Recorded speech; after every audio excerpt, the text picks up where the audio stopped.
오늘 본문에 있는 이 말씀을 가지고 세상을 이기는 방법, 세상을 이기는 방법이라는 제목으로 하나님의 말씀을 증거하도록 하겠습니다.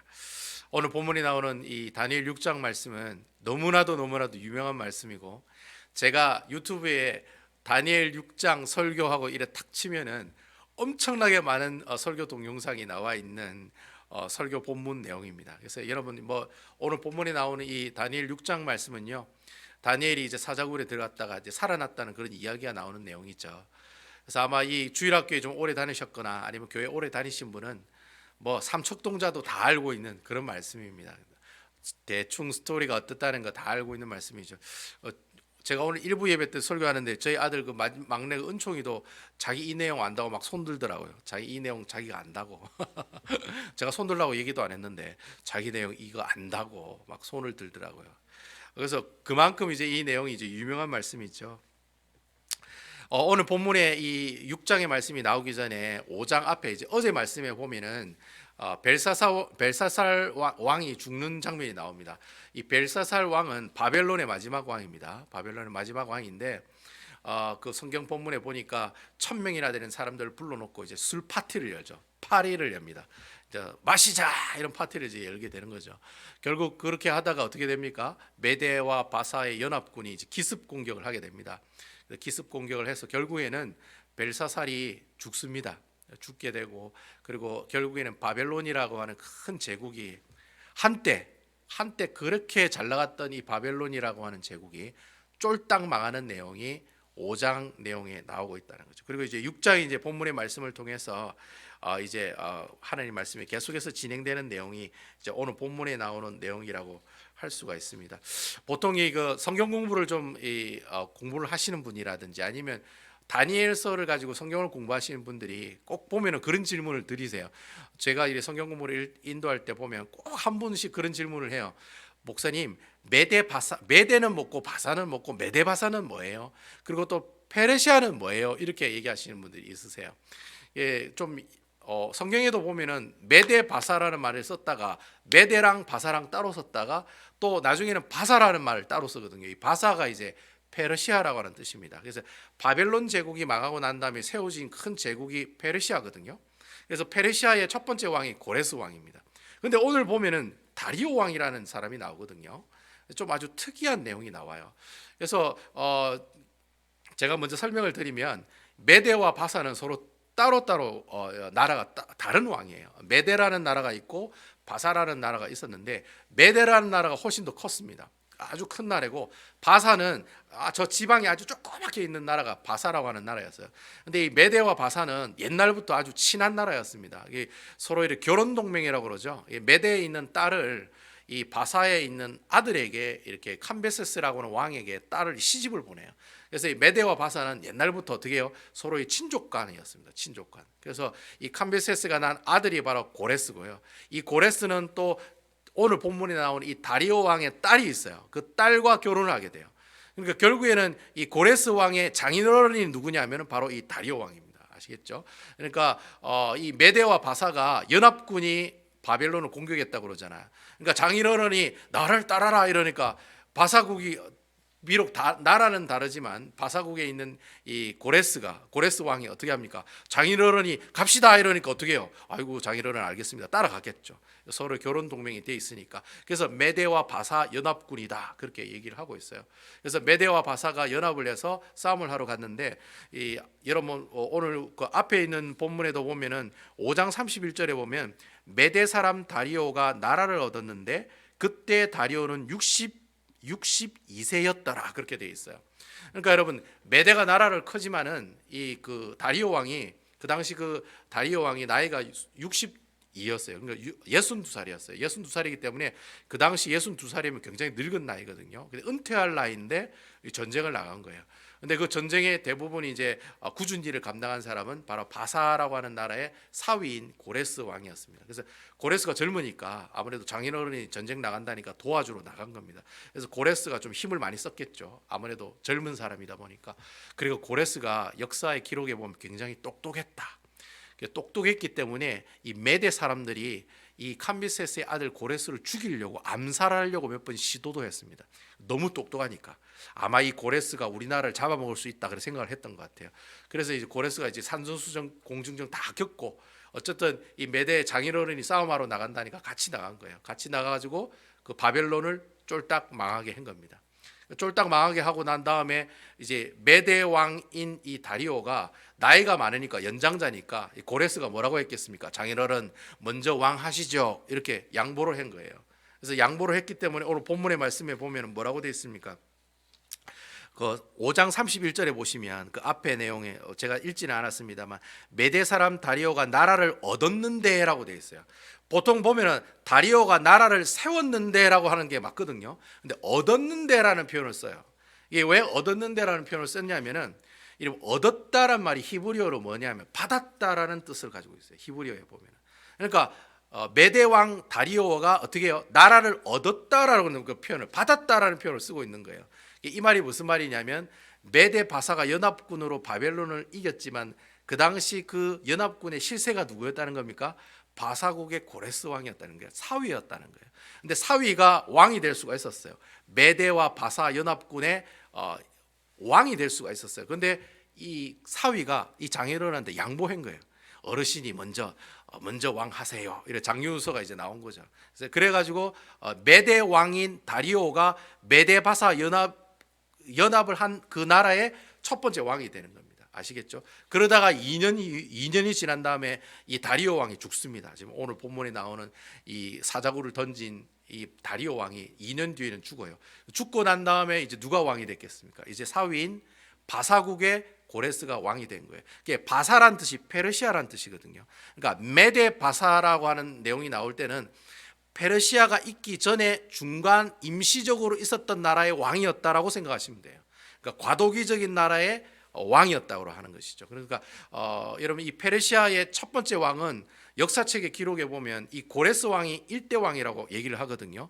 근데 오늘 본문에 보면 실질적으로 1대 왕은 다리오 왕이죠. 원래는 이 고레스 왕이 아니라 원래 1대 왕은 다리오 왕인데 근데 역사학자들이 기록하기로 이 다리오 왕이 되었을 때는 정식으로 페르시아란 나라가 아니라 메데 바사 연합국이 된 왕이었기 때문에 역사 기록초에 이제 빠지게 되었다는 겁니다. 그래서 어떤 신학자들이 얘기하기를 성경에만 다리오 왕이 나오고 역사 기록에는 다리오 왕이 나오지가 않아요.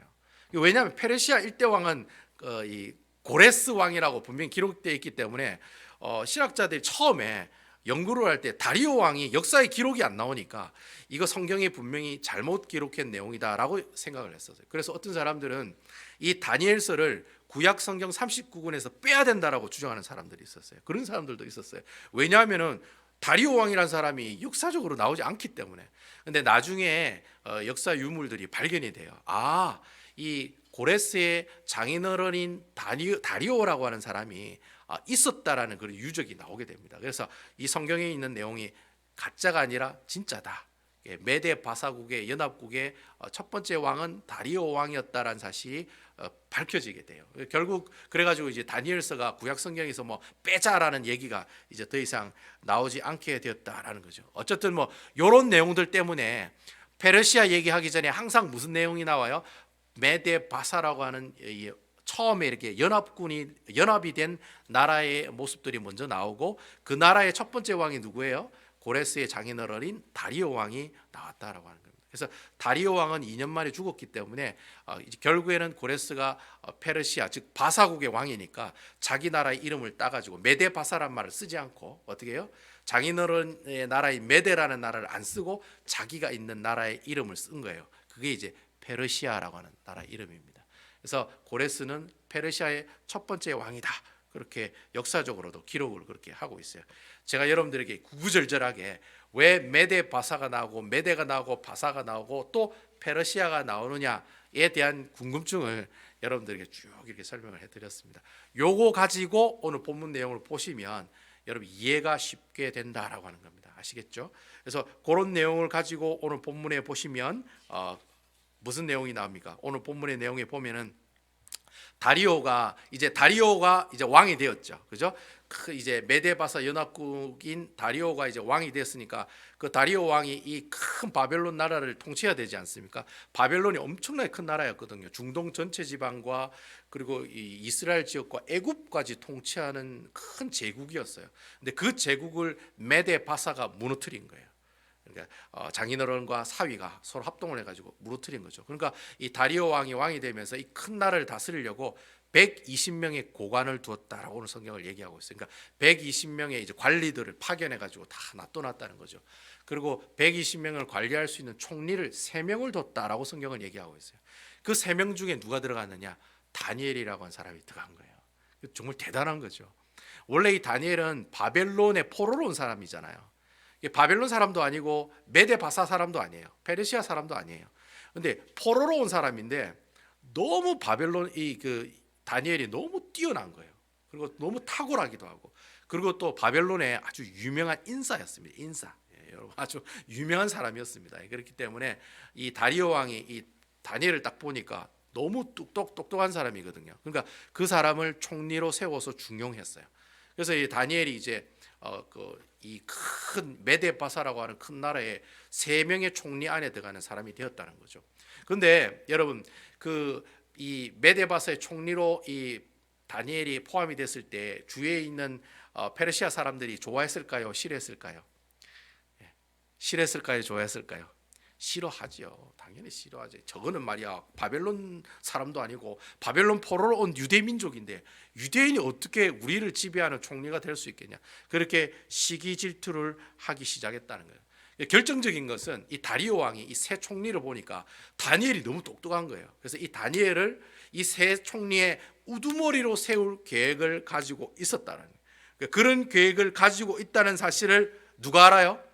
이제 밑에 있는 다른 총리들과 고관들이 알게 됐다는 거예요. 그래서 어떻게 하면 어떤 누명을 씌워서 이 다니엘을 그 자리에서 끌어내릴 수 있을까? 그 계략을 짜고 실행에 옮긴 이야기가 바로 다니엘 6장에 나오는 내용이라는 거예요. 그래서 여러분 잘 아시는 이제 사자굴에 던져가지고 말이죠, 그죠? 기도하는 다니엘을 고발해가지고 결국에는 사자굴에 이 다니엘을 떨어뜨리게 하는 그런 이야기가 바로 오늘 본문에 나오는 이야기라고 하는 겁니다. 다니엘이 위기를 맞고 있는 내용이 바로 오늘 본문에 나오는 내용이라는 게 참 다니엘의 참 산전수전 공중전 다 겪은 사람이잖아요, 그죠? 느부갓네살 왕 때부터 그죠? 나는 뭐 우상이 먹는 재물 안 먹겠다부터 시작해가지고 또 뭐 금신상한데 절 안 한다 해가지고 또 고통을 당하고 어쨌든 간에 여러 가지 고통을 당하면서 산 인생인데 결국 나라가 바뀌었어요. 바벨론에서 메데바사라고 하는 페르시아라는 나라로 바뀌었는데도 그 바뀌고 난 다음에도 어떻게 해요? 계속해서 다니엘에게 고통과 고난이 왔다라는 거예요. 그래서 여러분 예수 믿는 사람이 정말 하나님의 말씀대로 살아가면 고난을 받습니다. 그게 정상입니다. 나는 교회 다니는데 하나도 고난이 없어요. 행복해요. 너무 좋아요. 라고 생각하시는 분은 한번 생각해 보셔야 돼요. 내가 지금 신앙생활 잘하고 있는가 없는가 한번 생각해 보셔야 돼요. 정말 이 이민생활 가운데 예수 믿는 사람처럼 정직하게 살아가려고 하면요 진짜 힘들게 살아갈 수 있는 곳이 저는 이민생활이라고 저는 생각을 해요. 제가 달라스에 있을 때 제가 잘 아는 그 카이프로틱을 하는 집사님을 한분 알고 계시는데 백 집사님이신데 침례교회 집사님이세요. 이분한테 제가 치료를 받으면서 들은 얘기가 있는데 카이프로틱을 하다 보면 이 거짓말로 이렇게 진단서 떼는 경우가 많대요. 그러니까 왜 그런 거 있잖아요. 일주일짜리인데 3주짜리라고 이렇게 해가지고 환자도 돈 많이 받아먹고 병원도 돈 많이 받아먹고 그런 게 너무 많대요. 그래서 이 사람이 예수를 믿고 난 다음에 이것은 하나님께서 기뻐하지 않는 거다 이래가지고 자기는 절대 그런 걸 안 했대요. 그러니까 교통사고 나면 거짓으로 이렇게 더 이래 진단을 내고 더 치료하는 일을 안 했다는 거죠. 그런 제의가 들어오면 단호히 거절을 했대요. 죄송합니다. 저는 교회 다니는 사람이기 때문에 거짓말할 수 없습니다. 죄송합니다. 처음에 그렇게 했대요. 처음에 그래 하니까 달라스 바닥에 소문이 쫙 난 거예요. 그 카이프로틱은 아주 나쁜 의사가 있고 아주 악독한 의사고 아주 뭐 돌팔이다. 그 소문을 막 퍼뜨린 거예요. 사람들이 다른 카이프로틱에서는 다 그렇게 해주는데 왜 유독 거기에만 그렇게 해주냐, 안 해주냐는 거예요. 그래 화가 나니까 별의별 소문을 다 터뜨려 가지고 처음에는 너무 힘들었대요. 가게가 손님이 안 와가지고 그 외국 사람들만 오지 한국 사람들은 안 오는 거예요. 한국 사람들은 그런 소문을 퍼뜨려 가지고 처음에는 너무 힘들었는데 그분 간증으로는 지금은 많은 사람들이 이 카이프로틱은 정직한 곳이다. 정직한 곳이다. 그래가지고 오히려 그래 소문이 나가지고 오히려 지금은 많은 한국 사람들이 거기 가서 치료를 받는다는 거예요. 제가 이런 모습들을 보면서도 그런 거예요. 예수 믿는 사람이 솔직히 미국에 솔직하게 정직하게 살려고 하면은 너무 어렵다는 거예요. 그 자체가 어렵다는 거예요. 이게 동일하게 다니엘도 어떻게 해요? 정말 자기는 정직하게 하나님 기쁘시게 하는 삶으로 살아가기를 원했는데 주위에서 그 모습을 어떻게 해요? 그 꼴을 못 보는 거예요. 그 꼴을. 저 사람 예수 잘 믿고 교회 잘 다니는 꼴을 못 보는 거예요. 그러니까 어떻게 하면 이 다니엘을 고난과 고통 가운데 빠지게 할 수 있을까? 죽이게 할 수 있을까? 그런 생각만 하다가 결국에는 사자굴에 빠뜨리는 계략을 세우고 결국에는 다니엘의 그 계략에 빠져들어갔다는 거예요. 근데 그런 고난과 어려움을 당했을 때 과연 다니엘이 이 모습을 이겨냈을까요? 아니면 실패했을까요? 뭐 이건 뭐 삼척동자도 다 아는 얘기죠. 다 이겨냈잖아요. 일단 이겨냈는데 어떻게 이겨냈느냐가 중요하다는 거예요. 그래서 제가 그걸 살펴봤어요. 과연 어떻게 다니엘이 이리 어렵고 힘들 때 참 세상 가운데 예수 믿는다는 게 힘든데 그 힘든 그 세상을 어떻게 이겨낼 수 있었을까? 세 가지 정도가 나오더라고요. 세 가지 정도. 첫 번째가 뭐냐? 3절 말씀에 나와요. 3절 말씀. 처음 3절 보시면 여러분 3절을 보시면 다니엘은 마음이 민첩하여 총리들과 고관들 위에 뛰어남으로 왕이 그를 세워 전국을 다스리게 하고자 한지라. 다니엘의 세 명의 총리 가운데 가장 뛰어난 모습들을 보이게 되니까 결국에는 어떻게 해요? 결국에는 다니엘을 이제 모함해 가지고 이제 어려움에 빠뜨리게 되죠. 근데 여러분 오늘 본문에 보니까 이 다니엘이 그렇게 뛰어났다는 칭찬을 성경이 지금 뭐라고 표현하고 있냐면은 다니엘은 마음이 민첩하였다라고 얘기하고 있어요. 그 보통 우리가 민첩하다, 오 저 사람 민첩하다 이러면은 오 되게 빠르네. 그다음 또 어떻게 해요? 오 이게 머리가 잘 굴러가는데, 뭐 잔머리가 빠른데, 뭐 이런 거 있잖아요. 똑똑한데, 명철한데, 그런 뜻으로 사용할 때 민첩하다라는 말을 사용을 해요. 그러니까 아주 훌륭한 능력을 가지고 있는 사람들한테 저 사람 참 민첩하다, 빠르다, 일머리가 참 좋다, 이게 칭찬할 때 쓰는 용어가 민첩하다라는 뜻이거든요. 근데 여러분 민첩하다는 말이요, 그 히브리어 원문에 보면은 이렇게 뭐 탁월하다, 뛰어나다, 뭐 잘한다 이런 의미가 아니에요. 그 히브리어 원어에 보면 이 내용이 민첩하다는 말이 무슨 말이냐면은 탁월한 영이 그 사람 마음에 있다라는 뜻이에요. 그래서 여러분 이 영어 성경에도 보면 마음 안에 하나님의 영이 있다라는 표현이 안 나와요. 영어 성경에도. 그러니까 한글에도 안 나오고 그냥 민첩하다라는 말이 나오죠. 근데 여러분 히브리어 원어에 보면은 다니엘의 마음 안에 탁월한 영이 있습니다라고 해석이 돼요. 제가 이 히브리어 원어를 가지고 제가 직독직해를 한번 해볼게요. 제가 뭐 히브리어를 잘 알지는 못하지만 어쨌든 제가 오늘 3절에 있는 말씀을 히브리어에 나오는 내용을 가지고 제가 해석을 해보면 그렇게 해석을 할 수가 있어요. 다니엘은 총리들과 고관들보다 뛰어났습니다. 왜냐하면 이 그 히브리어 성경에는 왜냐하면이 나와요. 근데 여러분 지금 한글 성경에도 왜냐하면이라 안 나오죠. 그리고 영어 성경에도 왜냐하면이라는 내용이 안 나와요. for이나 because라는 뜻을 사용하고 있잖아요. 어쨌든 여기 보면 왜냐하면 뛰어났습니다. 왜냐하면 그의 마음 안에는 탁월한 영이 있기 때문에 그렇습니다. 그리고 왕은 그를 높여서 전국을 다스리게 할 계획이 있었습니다.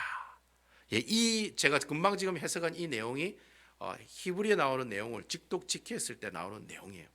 그의 마음 안에 탁월한 영이 있었다. 이 말이 무슨 말이냐면은 다니엘 4장 8절에 보면은 다니엘이 그 느부갓네살의 두 번째 꿈, 큰 나무가 잘리는 꿈 있잖아요. 그 꿈 꾸고 난 다음에 이 느부갓네살 왕이 다니엘을 칭찬할 때 쓴 말이 있어요.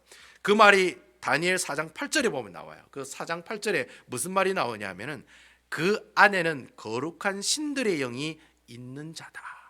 느부갓네살 왕이 다니엘이 그 꿈 두 번째 꿈 해몽하는 모습을 보면서 뭐라고 얘기했냐면 저 사람 마음 안에는 거룩한 신들의 영이 있는 사람이다. 그렇게 얘기를 해요. 그때 썼던 그 얘기가 바로 거룩한 영, 탁월한 영, 바로 누굽니까 여러분? 성령님이라는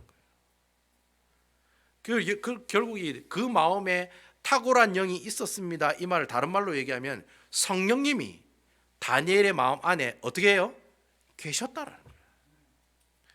결국 여러분 이 다니엘이 탁월한 영을 가지고 있었습니다라는 말을 다른 말로 표현하면 이 다니엘이라는 사람은 성령님의 붙들림을 받고 살아가는 사람이었습니다라고 해석이 되는 거예요. 다니엘이 그렇게 꿈을 해몽을 잘했어요. 왜 잘했을까요? 성령님이 함께 하시니까. 성령님이 다 가르쳐 주거든요. 야 이거는 이거야, 이거는 이거야. 성령님에 붙들려 있으니까 탁월한 능력을 발휘하는 사람이 됐어요. 여러분 다니엘과 그 세 친구들이 다른 사람들보다 10배나 뛰어나게 지혜를 주셨다고 그러잖아요. 그 지혜를 주신 이유가 뭐냐? 다니엘과 그 세 친구들은 성령의 붙들림을 받고 있는 사람이었다는 거예요. 그죠? 다니엘의 세 친구들이 불 가운데 있을 때 또 한 사람이 그 세 친구들과 함께 계셨다고 그랬잖아요. 그분이 누구세요? 성령 하나님이시라는 거예요. 그분이 예수님이라는 거예요. 그러니까 내가 성령님의 붙들림 받고 있는 사람, 바로 이 사람이 어떤 사람이에요? 내가 세상 가운데 살아갈 때 고난과 어려움 가운데 있을 때마다 이러한 핍박을 능히 이겨낼 수 있는 방법이 바로 그거예요. 내가 성령의 붙들림을 받고 살아가는 사람. 쉽게 설명하면 내가 성령 충만한 모습으로 살아가는 것. 그게 우리가 세상을 이기는 하나의 방법 중에 하나라는 거예요. 그러니까 여러분이 성령 충만하시면 동남풍아 불어라, 서북풍아 불어라, 온갖 잡것들아 다 덤벼라. 김문호 목사님 그런 표현 쓰잖아요. 온갖 잡것들아 다 덤벼라. 내가 다 이긴다. 내가 예수 향기를 날린다 그러잖아요. 동남풍아 불어라, 서북풍아 불어라. 나는 내 몸에 있는 예수 향기 날릴란다. 그런 자신감 있는 찬양이 어디서 나오느냐? 성령님이 함께하는 사람에게 그런 찬양이 나오게 된다는 거예요. 요한복음 14장 16절에 26절에 보면은 이 사도 요한이 성령을 뭐라고 표현합니까? 보혜사라고 얘기해요. 보혜사. 이 아주 한자 말인데도 너무 표현을 잘했어요. 보혜사. 이 보자가 무슨 보자입니까? 지킬 보자거든요. 지킬 보. 해자는 은혜 해자고 사자는 가르칠 사예요. 그러니까 성령님을 보혜사라고 얘기했어요. 그러니까 보혜사가 어떤 분이에요? 성령 하나님은 우리를 어떻게 하시고 보호하시고 우리에게 은혜를 내려 주시고 또 어떻게 해요? 우리를 가르치시는 분이 누구세요? 성령 하나님이야. 기똥차게 잘 표현을 했어요. 한문으로 보혜사란 말을 너무 잘 표현을 했어요. 우리가 알고 있는 성령님, 우리 마음에 있는 성령님이 어떤 분이세요? 여러분을 지켜주시고 은혜를 나리어 주시고 여러분이 어려울 때마다 그 어려울 길을 피할 수 있는 길들을 가르쳐 주시는 분이 바로 누구세요? 바로 성령 하나님이시라. 그러니까 여러분 오늘 다니엘이 세상을 살아가면서 이길 수 있었던 첫 번째 방법이 그거예요. 성령님께 붙들려 사는 인생. 그 인생이 다니엘의 인생이었다는 거예요. 그런 인생을 살고 있는 다니엘에게 세상이 주는 어려움과 고난과 고통은 뭐다? 껌이었다는 거예요. 껌. 아무것도 아니었다는 거예요. 그래서 다니엘이 이런 고난과 어려움들을 사자굴에 들어가는 이 어려움을 이겨낼 수 있었다는 거예요. 성령님이 나와 함께 하신다는 걸 알고 있으니까 담대했다는 거예요. 이게 첫 번째 다니엘이 세상을 이길 수 있는 방법의 첫 번째 방법이에요. 두 번째는 뭐냐? 두 번째는 4절의 말씀에 보면 나와요. 4절, 우리 4절 한번 보겠습니다. 이에 총리들과 고관들이 국사에 대하여 다니엘을 고발할 근거를 찾고자 하였으나 아무 근거 아무 허물도 찾지 못하였으니 이는 그가 충성되어 아무 그릇됨도 없고 아무 허물도 없음이었더라. 오늘 이 4절에 보면은 충성되어라고 하는 단어가 나와요. 충성되어. 이 충성되어는 충성 이런 군대 가서 충성 그 충성도 맞아요. 근데 그 말하는 충성은 보통 보면은 우리가 신하가 주인에게 자신의 모든 것들을 헌신하는 것을 두고 충성이라잖아요. 그죠? 우리 군대에서도 충성이라는 게 내가 당신의 명령에 어떻게 하겠습니까? 100% 순종하겠습니다. 이런 뜻이잖아요. 그렇게 살겠습니다. 이게 이제 충성이라는 뜻이잖아요. 근데 여러분 오늘 본문에 나오는 이 충성이라고 하는 단어는요. 그런 뜻이 아니에요. 좀 다른 뜻이에요. 이 단어랑 똑같은 단어가 어디에 사용되고 있냐면 다니엘 6장 23절에 가면 똑같은 단어가 사용되고 있어요. 그때도 이 충성된다는 말이 사용되고 있거든요.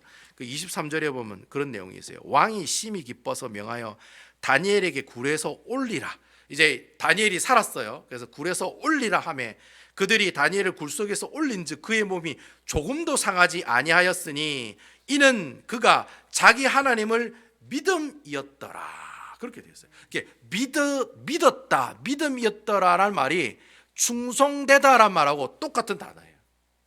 결국에 여러분 이 충성되어라고 하는 뜻이 뭐예요? 당신은 참 충성된 사람입니다 라는 뜻이 뭐예요? 그 뜻이 뭐냐면은 다니엘이 충성했다라는 말의 뜻은 다니엘이 하나님을 전적으로 어떻게 했다?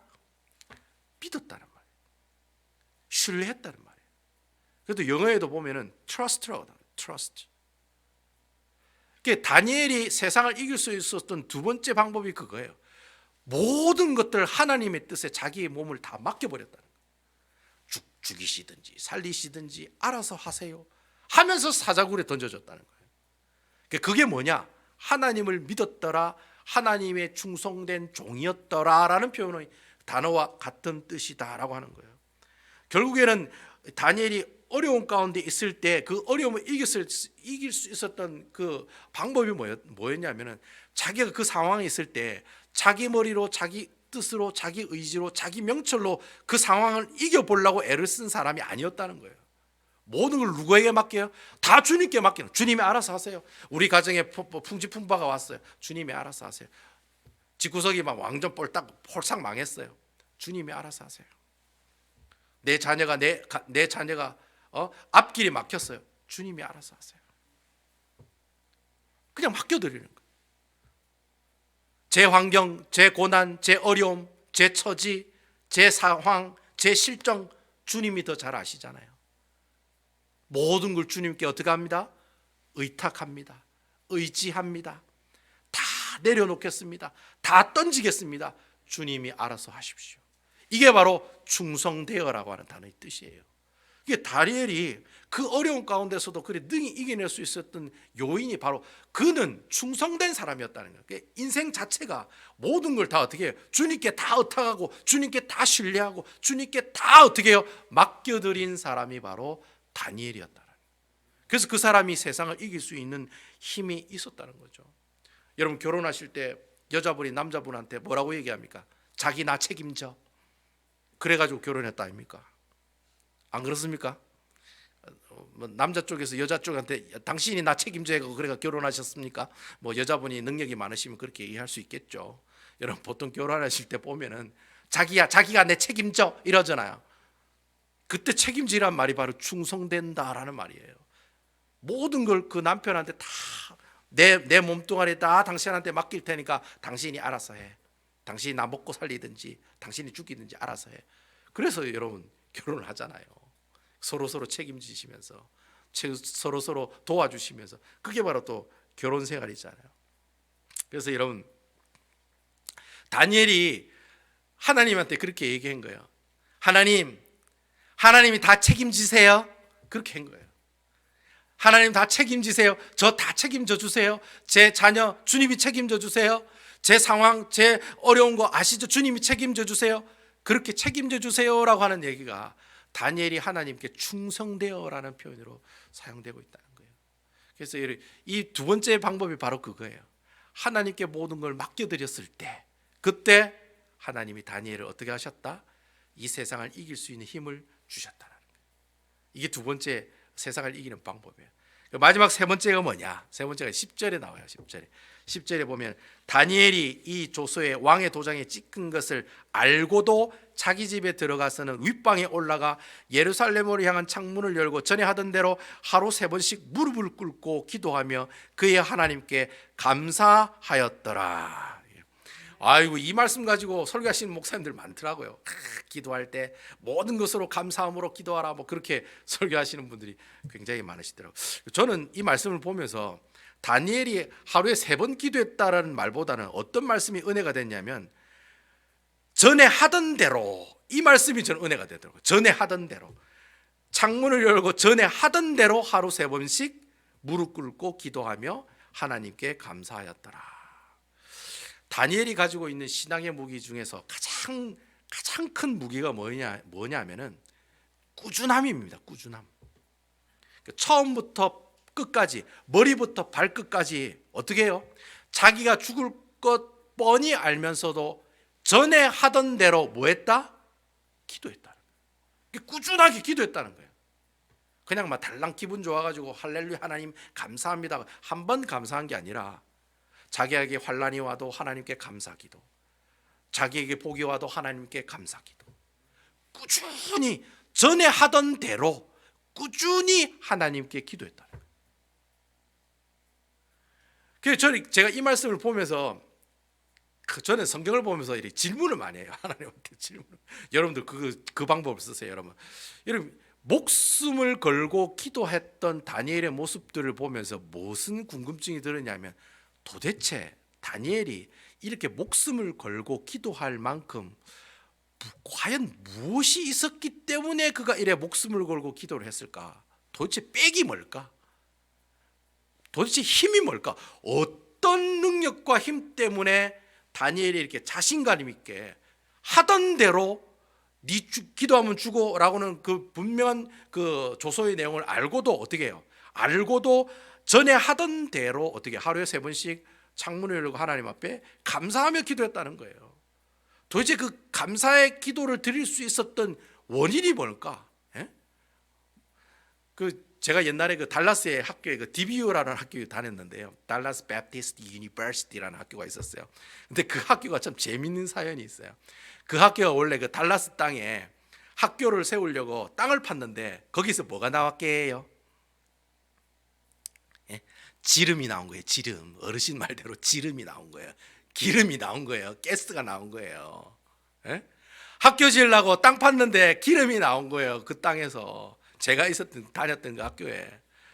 완전 대박 친 거 아닙니까? 로또 맞은 거예요. 텍사스에 그런 땅이 많아요. 텍사스에 아직도 어디에 기름이 어디에 묻혀 있는지 몰라요. 가끔씩 텍사스 신문에 보면은 그런 내용이 나와요. 어떤 집에 상수도 공사한다고 땅을 팠는데 기름이 나왔더라.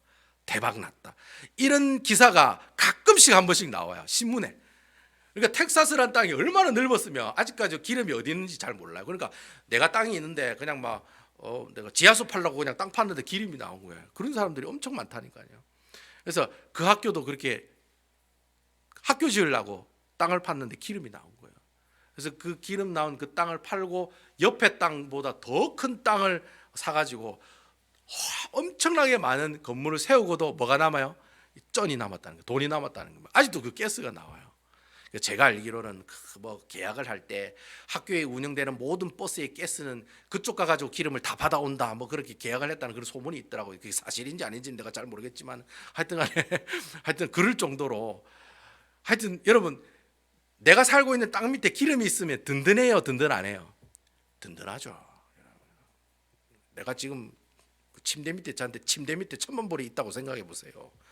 100불짜리로 1,000불이 깔려 있다고 생각하면 든든하지 않겠습니까, 여러분? 좀 인간적인 마음으로. 그렇죠. 솔직히 좀 담대하고 든든하겠죠. 뭐 누가 망했다 이러면 그 별거 아니라고. 왜 돈 1,000,000불 있으니까 아무것도 아니죠. 뭐 내가 뭐 사업에 망해도 뭐 눈 하나 깜짝하겠습니까? 괜찮다고 다 그래 얘기하겠죠. 다니엘이 지금 그런 상황이라는 거예요. 기도하면 죽는다. 기도하면 목에 칼이 들어와가지고 기도하면 네 목이 베어질지도 모른다라고 분명히 그런 상황을 알고도 다니엘이 어떻게 해요? 오히려 하나님 앞에 감사하며 기도한다는 거예요. 도대체 이 똥배짱이라고 그래요. 똥배짱. 도대체 이 똥배짱이 어디서 나오냐? 이런 배짱이 어디서 나오냐는 거예요. 그래서 제가 다니엘서를 계속 읽어봤어요. 도대체 이 다니엘이 이런 똥배짱을 누릴 수 있는 그 힘이 어디서 나왔는가? 그러고 보니까 9장 1절 2절 가니까 그 대답이 나오더라고요. 9장 1절 2절. 이렇게 여러분 성경에는 항상 이렇게 질문을 던지고 질문의 대답은 직통 계시로 받으시면 안 되고 그러면 다 이단이 나와요. 하나님 말씀으로 찾으셔야 돼요. 그런 궁금증을 가졌는데 9장 1절과 2절에 보니까 그 해답이 나오더라고요. 그 해답이 무슨 내용이냐면 9장 1절과 2절에 그런 내용이 나와요. 메대 족속 아하수에리의 아들 다리오가, 여기 나오는 다리오는 다리오 왕을 말합니다. 지금의 다리오 왕이에요.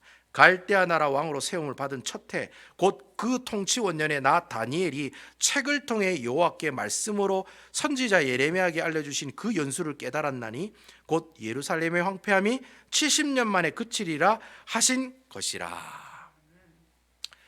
다니엘이 왜 목숨 걸고 하나님께 기도했느냐? 이유가 뭐냐? 하나님의 말씀을 다니엘이 읽었는데 아마 그 내용이 예레미야 말씀이었던 것 같아요. 여러분 바벨론 포로로 가서 읽으라고 준 책이 무슨 책이 있었습니까? 이사야, 예레미야, 열왕기상하, 그죠? 요 얘기들 다 이 얘기들이 포로로 있는 이스라엘 백성들이 읽으라고 준 책이죠. 아마 다니엘도 포로로 가 있을 때 이 예레미야 말씀을 읽었던 것 같아요. 그 예레미야 여러분 25장 11절에서 13절이나 29장의 말씀에 보면요, 이스라엘 백성들이 70년이 지나면 분명히 하나님께서 돌아오게 하리라, 그 약속의 말씀 들어가 있어요. 분명히 있어요. 여러분 제가 거짓말하는 거 아니니까 여러분 나중에 찾아보세요. 29장 10절에서 14절, 25장 11절에서 13절 그 말씀에 보면 분명히 70년이 차면 돌아올 거야 라고 하나님께서 분명히 약속하셨다는 거예요. 자 여러분, 그 약속의 말씀을 다니엘이 알았어요, 몰랐어요? 알았다는 거예요. 그리고 여러분 열왕기하 8장 48절에서 49절에 보면 무슨 내용이 나오느냐면, 열왕기상 8장 48절에서 49절에 보면은 무슨 말씀이 나오느냐 하면은요, 이 열왕기상하도 여러분 포로로 가서 읽으라고 준 책이죠. 그 책에 보면 무슨 내용이 나오냐면은 솔로몬이 성전을 짓고 난 다음에 하나님께 기도하는 내용이 나와요. 주님, 제가 이거 이렇게 기도합니다. 이 기도대로 해 주시옵소서라고 기도하는 내용이 나와요. 그 기도하는 내용 중에 이런 내용이 나옵니다. 48절과 49절에 자기를 사로잡아간 적국의 땅에서 온 마음과 온 뜻으로 주께 돌아와 주께서 그들의 조상들에게 주신 땅, 곧 주께서 택하신 성읍과 내가 주의 이름을 위하여 건축한 성전이 있는 쪽을 향하여 주께 기도하거든 주는 계신 곳 하늘에서 그들의 기도와 간구를 들으시고 그들의 일을 돌아보시오며. 뭐라고 기도했냐면, 혹시 우리나라가 망해가지고 다른 나라에 포로로 잡혀가 있을 때 예루살렘 성을 향해서, 예루살렘 성전을 향해서 혹시 기도를 하면 그 기도를 어떻게 해달라? 응답해 주시옵소서라고 했어요. 하나님께서 요거 응답해 주셨을까요? 안 해주셨을까요? 바로 열왕기상 9장에 들어가시면 하나님께서 이 솔로몬에게 나타나셔서 네가 나에게 기도한 그 모든 내용들을 어떻게 해주겠다? 응답해 주겠다라고 약속을 하세요. 그 내용을 누가 알아요? 다니엘이 하나님 말씀을 보고 안 거예요. 그러니까 여러분, 다니엘이 목숨 걸고 기도한 거예요. 목숨 걸고 기도했는데 네 죽이겠다고 해도 감사하면서 기도가 나오는 거예요. 왜요? 내가 기도하면 어떻게 해주겠다? 응답해 주리라고 약속했기 때문에. 하나님이, 그러니까 내 목숨 기도하다 죽어도 괜찮다는 거예요. 왜? 기도했을 때 그 기도를 하나님께서 어떻게 해주신다? 응답해 주신다는 확신이 있었기 때문에. 무엇을 보고? 하나님의 말씀을 보고. 내가 하나님 앞에 기도하면 하나님께서 기도 응답해 주신다. 그리고 또 9장 1절과 2절에 있는 말씀처럼 뭐예요? 다니엘이 예레미야에 나오는 말씀을 통해서 70년 후에는 하나님께서 분명히 돌아가게 해주겠다는 그 약속의 말씀을 알게 되었다라는 거예요. 알게 되니까 어떻게 해요? 기도가 어떻게 해요? 뜨거워지는 기도가 될 수밖에 없고, 그 기도가 목숨을 거는 기도가 될 수밖에 없는 거예요. 왜? 나 기도하다 죽어도 돼. 왜냐하면 내가 이 기도하면 하나님께서 분명히 어떻게 해주신다? 100% 응답해 주신다고 했기 때문에. 그래서 이런 어려운 가운데서도 다니엘이 어떻게 해요? 기도하며 하나님께 감사하였더라라는 고백이 나오게 되었다라는 거예요. 결국 여러분, 지금 다니엘이 목숨을 걸고 기도하는 기도의 원천이 어디서 나왔어요? 하나님의 말씀에서 나왔다는 거예요. 이게 오늘 말씀의 키포인트예요. 세 가지 방법이 있는 키포인트가 아니라 오늘 이 내용이 키포인트예요. 다니엘이 목숨 걸고 기도했던 원천이 된 곳이 바로 하나님 말씀이었다는 거예요. 그러면 우리가 이렇게 얘기할 수 있겠죠. 그가 목숨 걸고 모든 것을 하나님께 맡겨드리는 충성된 종으로 살아갈 수 있었던 근거가 어디에서 나왔다? 하나님의 말씀에서 나왔다는 거예요. 그리고 마지막으로 여러분, 다니엘이 성령님께 붙들려 사는 그 영이 민첩하여 그의 마음이 민첩한 사람으로 살아갈 수 있게 된 원인이 어디에서 나왔다는 거예요? 하나님의 말씀에서부터 나왔다는 거예요. 결국 여러분, 오늘 이 다니엘서가 세상을 이기는 세 가지의 방법을 주는 그 내용의 모든 밑바탕이 어디서 나온 거예요? 바로 하나님의 말씀에서 나왔다. 여러분, 이 하나님의 말씀이 우리 능력이 되는 줄로 믿으시기 바랍니다. 이 언약의 말씀이, 내가 이 언약의 말씀을 붙들고 있을 때, 알고 있을 때, 그때 성령님이 우리로 하여금 여러분들을 붙드는 성령 충만한 모습이 일어난다는 거예요. 여러분 성령 충만함이 그냥 막 기도회가 산을 가가지고 기도하다가 불 받아가 기도회가 불 받아가 직통계시 받아가지고 그래 그 사람은 성령 충만한 사람이 되냐? 그게 아니라는 거예요. 성령 충만한 사람이 어떻게 돼요? 하나님의 말씀을 묵상하고 하나님의 말씀을 읽는 가운데 성령 충만한 사람이 된다는 거예요. 하나님 말씀을 읽고 하나님 말씀을 주야로 묵상하는 그 사람이 믿음의 사람이 된다는 거예요. 하나님의 말씀을 알고 주야로 묵상하는 그 사람이 어떤 사람이 돼요? 기도하는 사람이 된다는 거예요. 그래서 여러분 기도 많이 하는 사람 특징이 그거 뭔지 아세요? 성경을 많이 보시는 분들이에요. 성경을 많이 보는 사람이 많이 기도하게 돼 있는 거예요. 저는 여러분들이 이 세 가지 다니엘이 가지고 있었던 이 세상을 이기는 세 가지의 방법, 그 근원이 되었던 이 말씀, 저는 이 말씀을 붙들고 가는 여러분 되시기를 주님의 이름으로 축원을 드리겠습니다. 여러분들도 동일하게 이 말씀을 통해서 성령 충만한 사람이 될 수 있습니다. 여러분들도 동일하게 이 말씀을 통해서 정말 예수님께 모든 것을 내어 드릴 수 있는 충성된 사람, 믿음의 사람들이 될 수가 있습니다. 그리고 여러분 이 하나님 말씀을 가지고 어떻게 해요? 내 목에 칼이 들어와도 하나님 앞에 기도하는 기도의 사람이 될 수 있다라는 거예요. 여러분들도 할 수 있습니다. 누구와 함께 하시면? 주님과 함께라면. 세상에서 가장 맛있는 라면이 주님과 함께라면이잖아요. 주님과 함께라면 성령이 충만한 사람이 될 수 있고, 주님과 함께라면 믿음의 사람이 될 수 있고, 주님과 함께라면 기도하는 사람이 될 수 있다라는 거예요. 그러니까 여러분 요 세 가지 세상을 이기는 방법들 말씀에서 나온다는 이 귀한 말씀 꼭 붙들고 살아갔어요. 그래서 여러분 세상을 살아가실 때 나는 뭐 때문에 힘들고 뭐 때문에 고통스럽고 뭐가 풀리지도 않고 뭐가 힘들고 뭐가 이렇고 마음이 힘들고 고통스럽고 정말 짜증이 나고 답답하고 이렇게 있을 때 여러분 그거 가지고 여러분 쓰러지지 마세요. 넘어지지도 마세요. 여러분 지지 마세요.